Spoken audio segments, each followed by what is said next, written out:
I've been playing Genshin for almost 2 years now and, well, made a lot of mistakes in process. Today I'm gonna tell you what they were so you can avoid them. There are 3 general parts: exploration, building characters, and primogems management. You can use time steps to get to the part you're interested in, but I recommend watching full video. And let's get started. Feeding all 3-star weapons. If you didn't already know, there are some 3-star weapons that can only be found in chests, so you can get those from wishing. And the worst part, that there are some very good ones, like White Tassel. I found out about it only after fully exploring Mondstadt and Liyue. Inazuma did not exist back then, so I had no access to those. I recommend keeping at least 2 free R5 copies of any weapon before feeding it as a weapon XP. Exploring before completing main quest.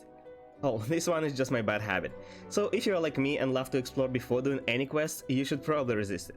The thing is, a lot of exploration in Genshin is connected to main quest or sometimes even side quest progress. It might be a tool, access to certain places, and etc. Trust me, it will be so much easier if you complete your quest before exploring. Not use an interactive map. And another thing about exploring, there are some things in Genshin that you would like to collect all. More important than all, oculuses. I, as a filthy noob, just mindlessly collected all I saw, but then suddenly realized I'm missing some. But oh, lucky me, there's an interactive map with all Oculus location. The only thing is, I don't know which one I'm missing. I had to go through each one of them 2 times to finally find the rest. Of course, now you can just craft a special item that'll help you, but sometimes, especially in sub areas, you can't. So definitely mark important stuff on a map, that'll help you a lot. Starting to farm artifacts too soon. You probably hear everywhere how hard it is to get good artifacts, and while that's true, you should not start farming those as soon as possible. Take your time to get guaranteed upgrades to your characters such as ascension, weapons, and talents. It will make your artifact farm a lot easier and you won't need to rely on co-op, or even worse, getting those lobbies full of low-level players. Crafting weapons I don't need. Previously we didn't have a lot of good craftable weapons and got decent amount of billets, so naive me decided to craft R5 of each kind. Little did I know that soon great weapons will be released and I won't have enough billets for those. So in short, don't craft weapons you don't need, billets are too hard to get. Spending a lot of time farming resources. Now, don't get me wrong, you definitely should farm resources in the open world, especially now with huge amount of characters. Just start doing it on high level. I've spent about an hour each day for first 2 months farming every elite enemy you can find in a book. It was definitely not worth. Those level 1 materials quickly ran out and I had to farm again. Not building supports. This one is important. Do not underestimate supports and off-field DPSs. For the longest time I used main DPS and that's it. And weirdly it was enough for everything besides Abyss. But only when I started building Abyss teams I realized how much I've been missing. Just for a quick example. My Ganyu charge shot went from 20k to around 100 and 120k with supports that barely need any good artifacts. Definitely build supports if you want to increase your damage. Upgrading all artifacts. I had hard time understanding artifact systems, so I just upgraded any artifact that seemed okay to me, losing a lot of potential artifact XP. By the way, if you have same problem, check out my artifact guide video where I explain how it all works.